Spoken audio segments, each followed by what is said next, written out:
Thank you, Rusty. I don't know if I'll be remembered and honored. It's pretty funny. I was actually thinking this morning of a line, and I can't remember who first uttered it. Someone far less impressive than you would imagine, but it's so true. It's never left my mind. In the end, all graves go unvisited.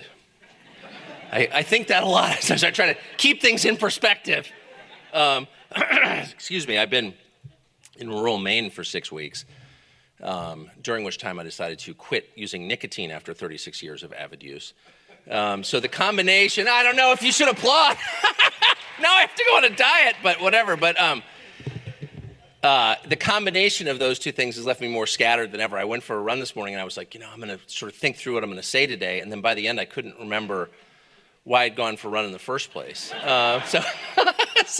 Anyway, apparently we have a system, I guess Rusty just said, for questions. I really like a colloquy since I'm in the soliloquy business, and hearing myself talk becomes tiresome, even to me after a while. So I'd rather have a conversation. So I will make this short and skip right to that. And by the way, if you can't control yourself, if you have some burning desire to heckle, most people hate it. I sort of enjoy it. I mean, I work in cable news, so it's like you're going to hurt my feelings. And I did see a couple people in the audience I know don't like me, so now's your chance. Otherwise, we'll wait for the Q&A. But anyway, so I guess the structure that occurred this morning is, since unlike so many in this room, I'm not any sort of intellectual or particularly well-educated or a systematic thinker in any sense, it might just be better to do what I do and bring you a report from the life that I live, the signature feature of which is that I actually have contact with the people the rest of us complain about quite a bit. And I have really learned a lot in the past 2.5, almost 3 years of doing this current gig. So I've been in this job, the same kind of job, for like 20 years, where you're debating the other side. I was on a show called Crossfire for a long time. And it's hard to overstate the difference in the conversation now. It's not at all the same experience, at all. 20 years ago, we would have sort of vigorous debates, what was called vigorous debates, and they were sort of vigorous debates, but they were basically gentlemanly, and they were rooted in common assumptions. Both sides agreed on more than they disagreed on, it turned out, and that's why you were able to kind of get together after the show and have dinner, not because you were cynical or didn't believe what you said, but because, again, the union set of beliefs was pretty large. That's really changed. So here are 3 things that I have learned about the left over the past couple of years. And I think they go, since this is a conference about nationalism, they might help explain the resistance to nationalism. It wouldn't seem obvious that there would be much. There's nothing inherently wrong with nationalism. In fact, it should be the default setting for a nation. Right? I mean, by definition. But there are, as you well know, and if there weren't, this conference wouldn't be occurring, there are powerful forces who are opposed to it. And so the question, which is too rarely asked, is sort of why? And I'm not sure I have an answer, but here are 3 observations that might help fill in the blanks. The first and the most shocking to me is, and this is something that I've said like 30 times on my show, but every time I say it, it's like I'm bewildered that I'm saying it. The main threat to your ability to live your life as you choose does not come from the government anymore, but comes from the private sector. I can't believe I'm saying that as someone who really grew up in this city. My father worked for the government, was engaged day to day in fighting the Cold War. And maybe because of that, I was trained from the youngest age, from a pup, to believe that the threats to liberty came from government, of course, because the Soviet Union was our model. The force that was clamping down was, darkening half of the world and crushing religious expression and the market was a government, the Soviet government, and all the satellites in China. And so it really took a huge amount of evidence, wagging right in my face, not being the brightest person in DC, to realize that in 2019, the threat to the things that I want to do and the things that I want to say, the threat to my conscience, to the ability to believe what I choose to believe, and that's the fundamental right, that those threats really come primarily from companies and not from the federal government. And this even now is a controversial statement. I'm sure there are libertarians, well, libertarians already hate me. It's requited, trust me. But even non-libertarian conservatives almost can't form the words because they've been trained for so long not to believe that, but the evidence is absolutely overwhelming. And not just in sort of the small annoying ways, the fact that America's most popular cookie, the Oreo, now has, a statement of, gender politics on it. Well, I'm not joking. I would need reading glasses to read it, but apparently, since I'm 50, apparently all new Oreos have the question, what's your pronoun? So, this is the kind of story that cable news thrives on. It'll be like, oh, that's so annoying, they're so crazy. Take 3 steps back, what's actually happening? A large American company is committing a pretty brazen act of propaganda aimed at your kids. And the message is that the binary gender scheme, which we were taught in biology class in 7th grade, is no longer operative. This is basically a kind of profound statement against nature. And you have to kind of ask yourself, is the federal government doing that? No. Mondelez is doing that. Oreo is doing that. Multiply that times every Fortune 500 company in America, 500, and you have the state of play. The coercive, so to which libertarians will say, well, yeah, if you don't like it, start your own Oreo company. Okay. I guess. And we can argue, or, go Nilla wafer or whatever. There's no sort of way to imprint messages on a Nilla wafer. Get it, okay? But that's not really an operative option in a world of monopoly power. And I know that, I think Arthur Millick is speaking later on this, maybe Orrin Cass, but probably a bunch of people are going to address this in much deeper detail and much more capably than I'm going to now. But let me just say, you can't create your own Google. And if you have a company, and we do, through which all human information in English flows, through a choke point that we can't control, there's no democratic way of controlling, you have the potential, well, first of all, you have more power vested in a smaller number of hands than at any time in American history, A. And that itself is ominous and should make all of us, cast aside any kind of ideology or theology or whatever, just look at that straight in the face. Are you comfortable with that? You shouldn't be. Of course you're not comfortable with it. It's terrifying. Let's stop lying to ourselves. It's awful, all right? And that's where we are. But think through for 5 minutes the potential risks, the threats from that, and they're really obvious. It's like they could make whole ideas disappear. And in fact, there's some evidence that they're working to do that. And as Orwell noted, once you take away the words, you take away people's ability to think about the concepts, right? You can't have an idea if you don't have the words to express it. And so the person in charge of the words really has the power over your mind. And they do. And the pushback from our elected officials has been basically zero. Now, I'm not going to go on a long Jeremiah about why. I think you know why, because they're corrupt. Literally, the antitrust think tank in Washington takes money from Google. No, I'm not. And it has a name, something like, it's a very literal name. It's like antitrust think tank. And if you go through their list of donors, yeah, Google's on there. So that doesn't seem to bother anyone on the left. Well, why? Because they're benefiting from J.D. Vance, ladies and gentlemen. Sorry. I'm so nearsighted that people loom out of the darkness at me.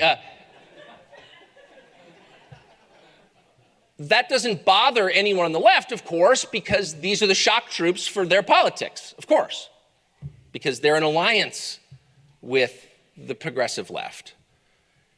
It should bother people on the right, but it doesn't, because again, their minds are captive to an antiquated way of looking at the world, the build your own Google way. So I just think, again, this is something that I could go on about to the point where you'd ask me to stop, But I would stop on this point. Ponder this. Retrain your mind to acknowledge the things that are right in front of you, that are obvious.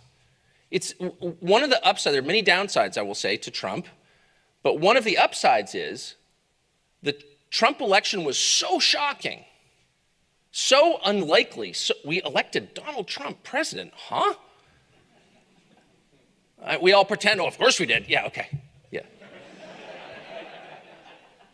It was so shocking that it did cause some significant percentage of people to say, wait a second, if that can happen, like, what else is true? In other words, like, if the Loch Ness Monster is real, what about the Yeti? I'm serious.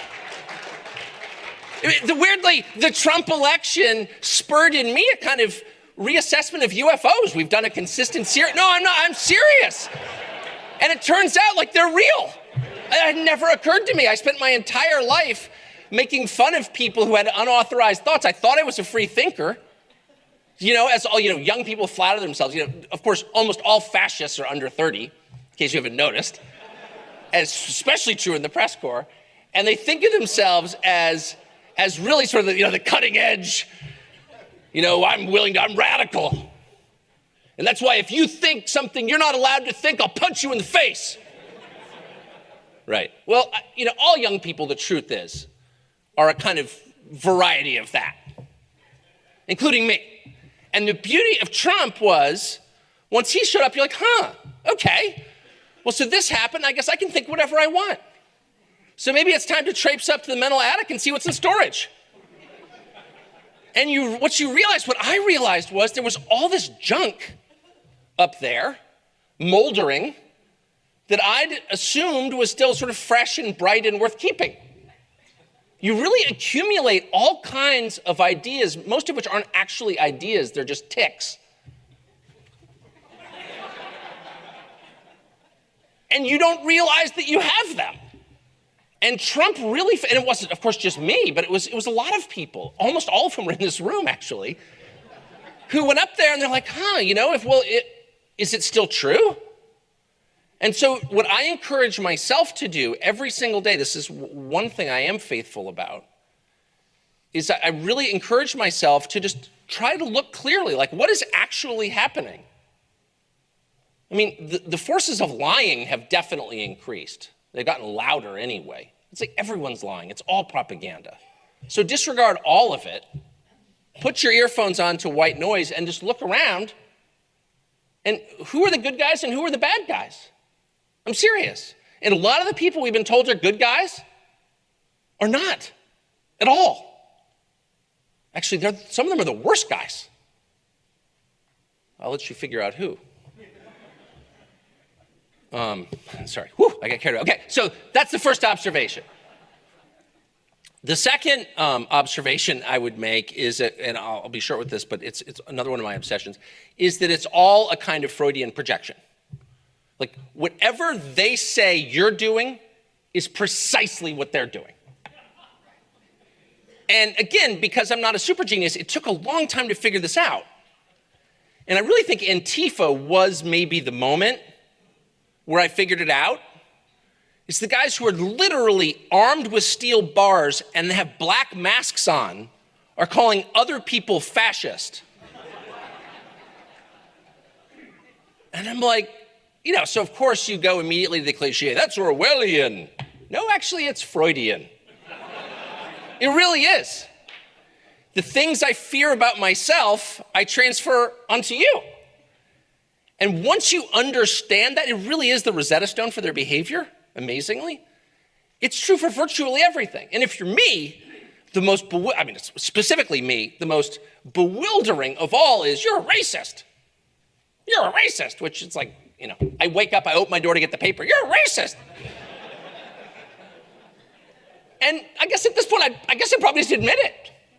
But I actually not. And I make the opposite, I make an affirmative case against racism like all the time on my show. Or for less race consciousness anyway. It's such a boring subject. It's such a dead end. It can't be fixed. It can't be changed. No, I'm serious. So it's not even that interesting. It's not interesting to me anyway. It's not the America that I grew up in. I'm not being self-righteous about it. I'm not saying I'm above nothing. Trust me. One of the things you realize as you age is that you really are pretty loathsome. You know? As my father, this is vulgar, excuse me, my father, who is a genuinely wise man, I had dinner with him last night. He always used to say, when we were little, I mean like third grade, my brother Amit always said, boys, the root of all wisdom is knowing what an asshole you are. Gee, Pop! He would always say that. And it was only in middle age that I realized totally how true that was. So I'm not in any case, I'm not getting up and be like, I'm really not a racist. Okay, please spare me. What I'm just saying is it's amazing that the people who are so focused on the subject of race are the ones who are denouncing everyone else as racist. And then you realize it's not amazing, because it's true of literally everything they say. Because it's not actually a matter of trying to convince you of their program. It really is a very specific and recognizable psychological syndrome, right? I remember the day that Bill Kristol, of all people, called me a racist, and I was like, really? Bill Kristol? And I was, oh, of course. Of course. It fits. Anyway, so just keep that in mind. And then I guess the last point I would make, which is worth brooding about, is that, and I don't want to believe this, and by the way, I hope I'm wrong, and perhaps I am, but from where I stand right now, it seems pretty clear to me that they're not interested in peaceful coexistence. And by temperament, I just reject that. I really am liberal. I'm literally an Episcopalian. Still practicing, amazingly.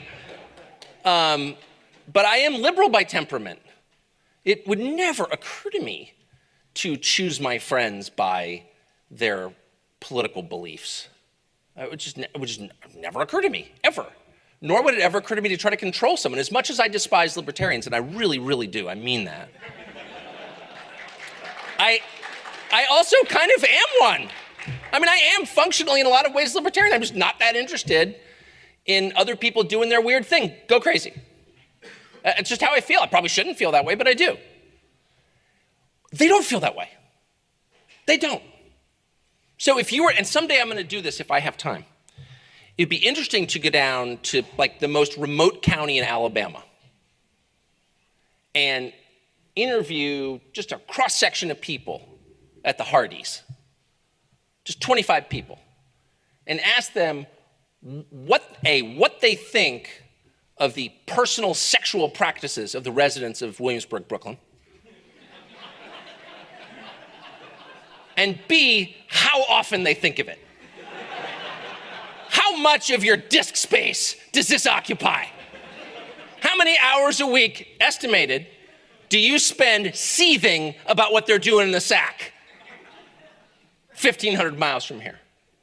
And I'm pretty sure you would find right around 0 people would even understand the question. It just wouldn't compute. Brooklyn, huh?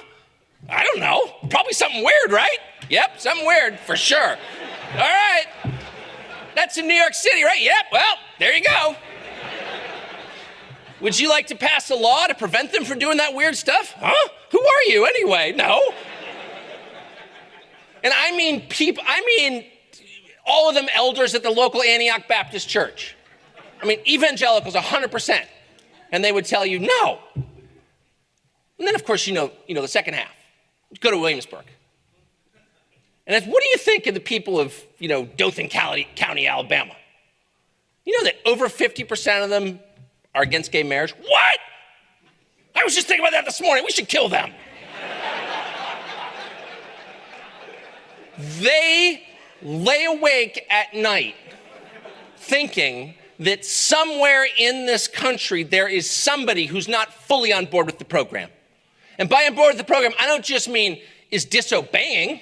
I don't mean a county clerk is refusing to sign a marriage certificate. That's a real argument. I get it, no matter what side you're on. No. They mean someone who, in his heart secretly, is traipsing down to the basement after dinner and communicating by shortwave with someone else who disagrees. And that's unacceptable. And we're gonna root that person out, and we're gonna fix that person. In fact, you know what we're gonna do? We're gonna re-educate that person. Yes, these impulses are universal. Yes, they are. There's a reason that happened. Because this is an evangelical faith, is what I'm saying. The progressive faith is an evangelical faith. It's a proselytizing faith. And that's exactly what it is. And of course, and you know why. I can see there are religious people in this. Of course you know why. Because you can't, you can remove religion, but you can't remove the religious impulse. Because it's inborn, it's innate. It can't be taken out. So it'll just be redirected to something even. Do you think the resurrection's implausible? Let me tell you about woke politics. Not only is it way more destructive, it's like 100% dumber, okay? But that's what it is. It's just a replacement, obviously. But we should keep that in mind. And by we, I'm not even sure who I'm talking about. I don't know, and I hope if this conference accomplishes anything, it's to explain what it means to be conservative or nationalist. I don't even know, I've lost track. But whatever they're for, I'm against that. That's kind of how I'm thinking of it right now. I'm absolutely against that. And I'm also, and I'll stop with this, I'm also prone, and I bet many of you are the same, I'm prone to lie to myself about it. And I just want to be absolutely clear, because I know there's a TV camera there. I want to be really clear.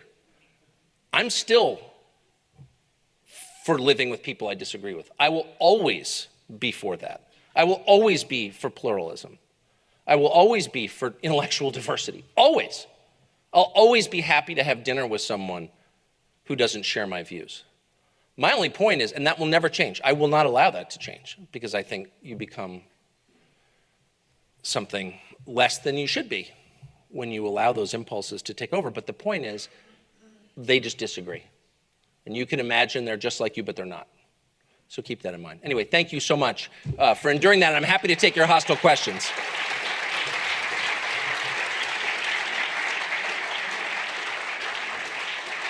As the official, the voice of the audience. Question number one. Oh. What is the most important thought we still haven't given ourselves permission to think?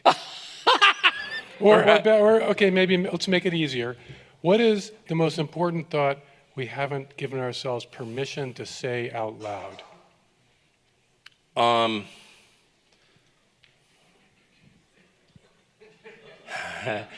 I probably have said it out loud. I know that's a trick question. Whatever it is. I know that's a trick question. The thing that I go back to, and I'm not even sure that, this is not like spine-tinglingly controversial, but it's almost never said. Countries don't hang together just because. The natural state of man is not progress. That's like a complete lie. Anyone know what the Bronze Age collapse was? Yeah, okay, so the one person.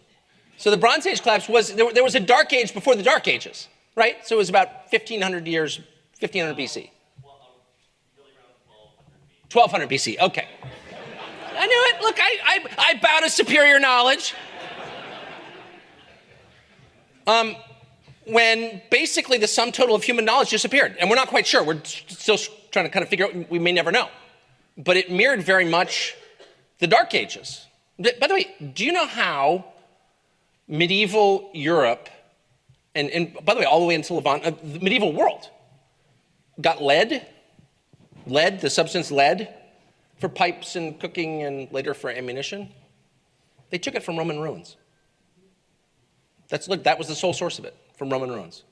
Because the technology, which is not complex technology, required to mine lead and separate it from silver or zinc or whatever, because it's an alloy usually, was lost. No one had any idea how to do it. Only for like 1,000 years, not a big deal. So I guess, what's the point? The point is that there's no reason that this should continue apace on the trajectory it's currently on. There's no reason that shouldn't happen again. It's happened at least twice, probably happened more than that. But by its nature, we don't know, right? So what's the point? The point is, what does it take to hold a country together, particularly a country in which there's no majority, right? Where there's no obvious thing that holds people together, not even history, because it's such, the demographics change so much. I'm not against that, by the way. I'm not against, there's nothing inherently bad about rapid demographic change. And I'm not, or immoral, I'm not saying that. What I am saying is that it makes it even more important for the people in charge to think through, like, what does hold the country together? What do we have in common as Americans? If a war were to break out, why would we all fight? And what are we fighting for? What is this country? What does it mean? Is it just the sum total of commerce? Is it the GDP? Is it something more than that? I mean, these are not only interesting academic questions, they're vital practical questions. Because if you don't answer them, the country will actually fall apart, for real. That's not a right-wing point, it's an obvious point. And it's a measure of how unbelievably stupid, and I mean that like literally stupid, like low IQ stupid, bovine stupid, the people in charge are, that they're not waking up in the middle of the night and thinking, holy smokes, clearly the society is becoming a lot more volatile. How do we calm things down? How do we keep it strong? And nobody is, like literally nobody is. So I would say pressing that question, boy, we've pressed it a lot. You know, it's not again, I just made a case for diversity. But the idea that diversity is our strength, okay, tell me how. Is that true in your marriage? I'm serious. Is it? And I'm sure, I know there are a bunch of reporters here, and screw you, just ahead of time. But I know they're gonna be like, oh, Carlson comes out against diversity. I'm not coming out against diversity at all. I like diversity, actually. Just don't lie to me about it. Just don't lie, just stop lying. How's that? And why don't you explain how it works? If you're gonna make it our national motto, don't you owe me? And speak slowly so I can understand. How does it make us stronger? If I married someone who couldn't, I've been married, almost 29 years. If I married someone who couldn't speak English and hated all my views, would that make my marriage stronger? Maybe it would. Tell me how. If you had a military unit comprised of people with literally nothing in common, couldn't communicate, would that be a more effective fighting force? Would it be more cohesive? Like, it's insane, actually. It's the truth. And again, it goes back to what I was implying previously, which is like everything they say is the opposite of what's true. It's like totally bewildering. It's not, and it's what's so bewildering is, and maybe that's why it's so effective, it's so different from the way normal people lie. So I have a ton of children, like Mormon level of children. And I'm not like a great parent or anything, but you just sort of learn by osmosis if you have enough of them. And one of the things that I learned a lot about is lying, because all kids lie, and they lie because they love you. They don't lie because they're bad. No, I'm serious. You don't lie to people you don't care about. When was the last time you lied to an Uber driver? Please. You spill your guts. If you're having an affair, you'll tell him, why do you care? His judgment doesn't strike fear into your heart. It's like, it's irrelevant. Anyway, so kids lie because they love you. So you see a lot of lying as a parent, and it's always the same kind of lying. Like, we're at you ate those cookies. There were 10 cookies and they're gone and you ate them. And your kid will be like, oh, I only had 3. What happened to the other 7? I don't know. It's a shade off of the truth. Yes, I ate the cookies, but I didn't eat all 10. Like, that's ridiculous. That's outrageous. I would never do that. Yeah, you did it. Of course you did it. The people who run our country don't lie like that at all. They're like, what? No, you ate the cookies. And you're like, what? No, I didn't eat yeah, you ate the cookies. You freaking cookie eater. That's why you're fat. And after a while, you're like, man, maybe I ate the cookies. They're so aggressive.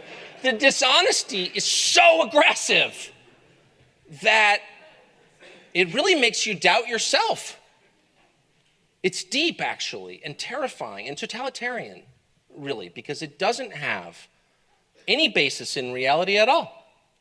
And that's why it's so effective. Anyway, and that's why they can say diversity is our strength. Anyway. On the practical side, question number 2. Given that leftists control 99%, this is an estimation, 99% of Silicon Valley, academia, Hollywood, mass media, and so forth, and you've also mentioned, of course, the 500 largest companies in our economy, what gives you hope that our movement can prevail? Well, I don't have that much hope. I don't. Well, I don't. Because I don't think victory is assured, and I think people who pretend it is are liars. Of course it's not assured. The Bronze Age, Dark Ages, right? 1200 BC. 1200. In that range. Okay, good. You're homeschooled, obviously. Yeah,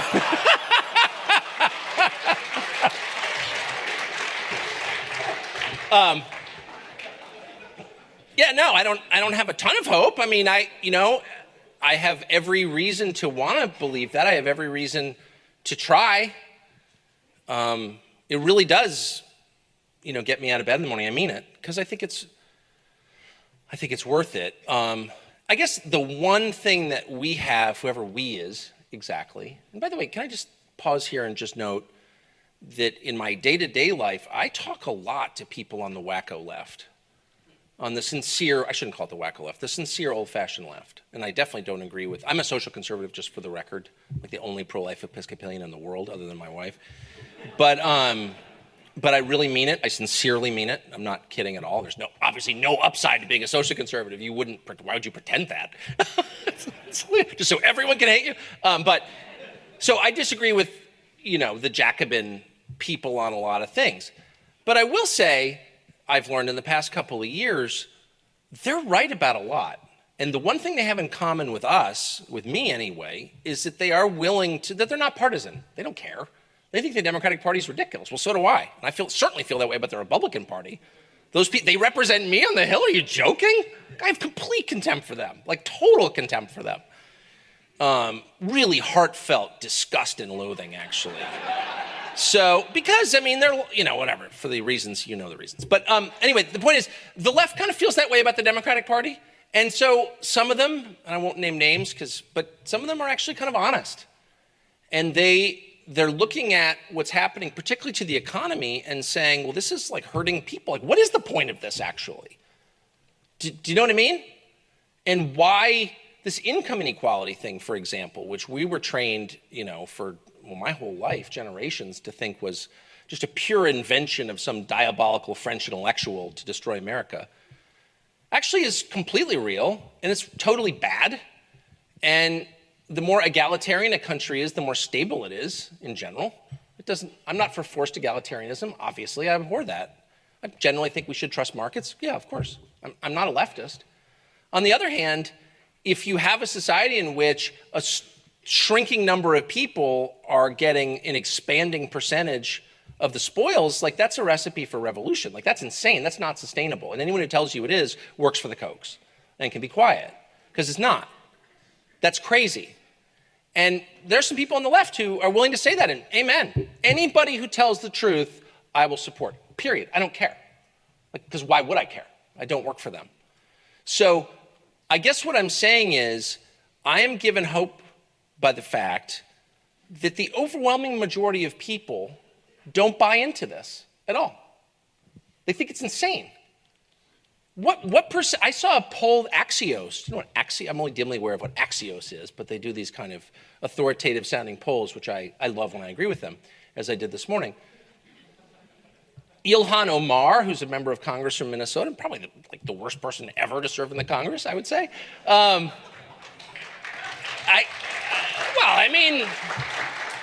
don't want to beat up on one man. There are a lot of bad people in the Congress, and to her great credit, she's willing to say out loud what a lot of them think. So she does get, I think, credit for being honest about her awful views. But anyway, the point is she's awful, and awful in a specific way. We rescue you from refugee camp.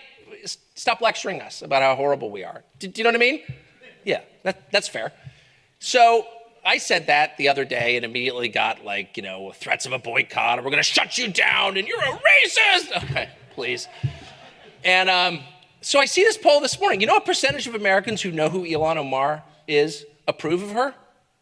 9%. 9%.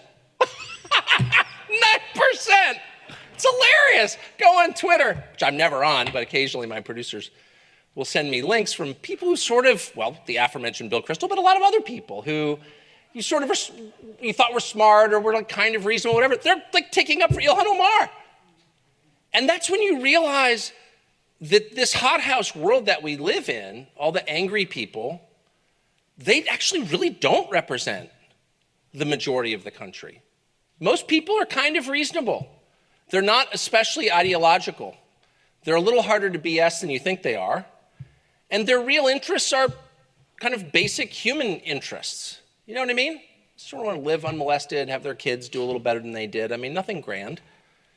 And they're kind of decent bourgeois people, the overwhelming majority. So that gives me hope. But again, there's no guarantee that the majority has a say in how it's governed. I mean, that has absolutely not, democracy is like this weird little experiment, from the end of the Roman Republic till like 20 minutes ago, no democracy. Why is that? Not a good sign, actually. It was such a self-evident idea, then why didn't it exist? Right. Sorry. Okay, as long as we're talking about Jacobins, this question speaks to that. Is Elizabeth Warren a potential ally for the goals of a national conservative movement? Yeah, she's a living tragedy. No, I'm serious. Elizabeth Warren wrote one of the best books I've ever read on economics. Ooh, you must be a leftist. I'm not. I'm a father. She wrote a book called The Two-Income Trap with her daughter. It's an amazing book. You should read it. And let me just say, I think Elizabeth Warren's a joke. A race-obsessed, bizarre, identity politics person, silly. I hate that stuff. It's completely a dead end. It's a distraction designed to get the rest of us to stop thinking about who's getting rich from the current arrangement, obviously. Right? It's, wah! Pickpocket, right? I mean, duh. Racist! Steal your money. Which is exactly what they're doing, which is why the finance world supports it so assiduously. But Elizabeth Warren's book, the book she wrote with her daughter, makes a revolutionary point, which is the single biggest change to our society got almost no press. And that was the moment it became impossible for the average person to support a family on one income. Had a huge effect, a massive effect on everything. And it really is kind of the key to woke capitalism. You're wondering, what is it really about, Facebook's embrace of the left? This is what it's really about. It's about economics. Why are they so in love with abortion? Same thing. It's about economics. When Chelsea Clinton tweets that, the thing about abortion is, the beauty of Roe v. Wade is, since 1973, our GDP has skyrocketed. No, I'm serious. This is an absolutely common argument on the left. Abortion equals economic empowerment. Okay, so what is that argument? Unpack that a little bit. What are they really saying? Well, they're saying that unencumbered by concerns of family and children, women can become obedient servants to global capitalism. Do you know what I mean? Like if I'm picking employees, do I want to pick someone whose first loyalty might be to her kids? No, of course not. I want to pick someone whose first loyalty is to me. So we're not kind of having that conversation. Elizabeth Warren did. So she's making the case that we need to, and we can argue about how, and we should argue about how, but she's making the case that we ought to be working toward a society in which a parent can stay home to raise the kids. Not forever. If you have kids, it's what is it, 6 years? 5 minutes, depends how many kids you have, but it's not a lifetime. The point is, most people want that, actually. What's so interesting, and it's a measure of how impoverished our national conversation is, this is never discussed. I've tried to push it. Everyone looks at me like cross-eyed, like, what's that have to do with it? Okay, right.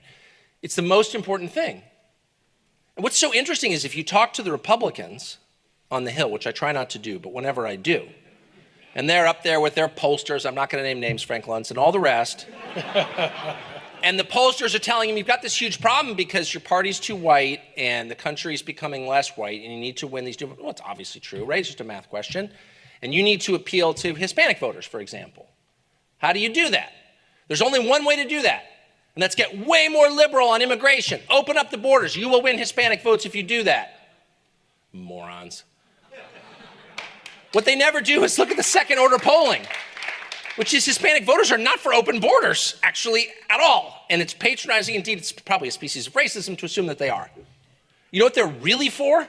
Way more than white voters even? Getting to raise your own kids. Do they get to do that? No, they can't, because they can't afford it. Same with African American voters. So it never occurs to the geniuses on the Hill, if you're making a play for non-traditional Republican votes, maybe you should take a non-traditionally Republican position on something, and why wouldn't it be a pro-family position in favor of raising your own children? Why wouldn't you do that? How hard is that? If I were running for president, which obviously I would never, obviously you'd be insane to run for president, I would never do that, and my kids would like mutiny if I tried. But if I were talking to someone, if I were advising someone who was running for president, I would say make that the centerpiece of your campaign. Vote for me and you can raise your own kids if you want. We're not forcing you to. But why wouldn't you want? You really think someone else is going to do a better job? Probably not. You really think it's a minor question? Who raises my kids? It's just like, it's one concern among many. No, actually, it's the central question of your life. But that's not how corporate America feels. It's a speed bump on the way to higher productivity and better earnings to them. They don't care at all. I mean, the whole notion of a family is inconvenient to them. And they behave as if it is. And we ought to push back aggressively in their face, immediately, against anything that's a threat to your children ought to make you so mad that you swing first and ask questions later. Of course, it's your children. But we don't. We sit passively by and allow Sheryl Sandberg to lecture us about what the ideal family looks like. And the last thing I will say is we have, for some reason, this is how perverse it is, we have for some reason allowed the single unhappiest people in America to control our social policy. That's insane. If you were looking for, I don't know, advice on real estate investment, would you go to a homeless person? No, this is someone with a demonstrable inability to get the real estate market right. If you were looking for someone to manage your 401k, would you go to someone who recently declared bankruptcy? Probably not. And yet we turn to people like the columnist for Teen Vogue or whatever. We turn to the unhappiest people out of a population of J.D. Vance, 330, something like that, in that range. Homeschooler, 330, I think, over 300 million. We affirmatively seek out the people with the most damaged relationships, most alienated from other people, with a demonstrated inability to form long-term, lasting, healthy relationships with any other human being. We turn to those people, we seek them out, the people with the face tattoos, and we're like, how should we run it? Just kind of looking for some advice on my personal. In fact, you know what? Why don't you tell my kids how they should grow up and what their values should be? In fact, you know what? We're going to make you headmaster of our private school and then charge everyone 60 grand to go there.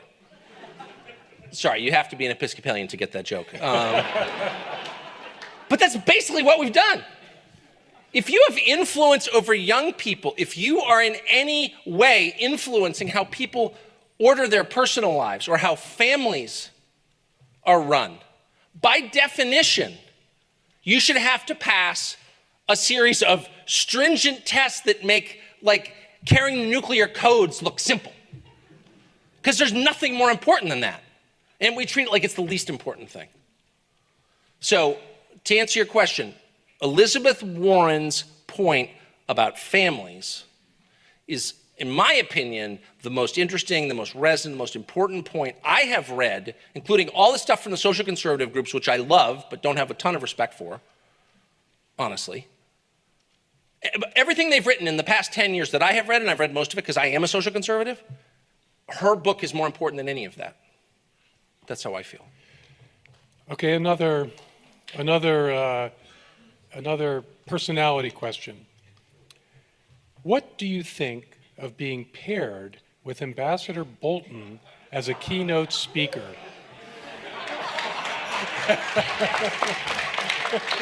I mean, how honest do you want me to be? It made me feel like wanting to go to war. I was willing to fight.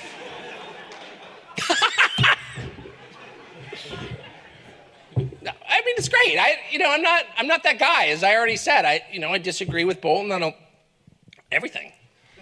But I don't hate him. I don't think he's like a bad person. I allow for the possibility, indeed the likelihood, that people who disagree with me are fine people.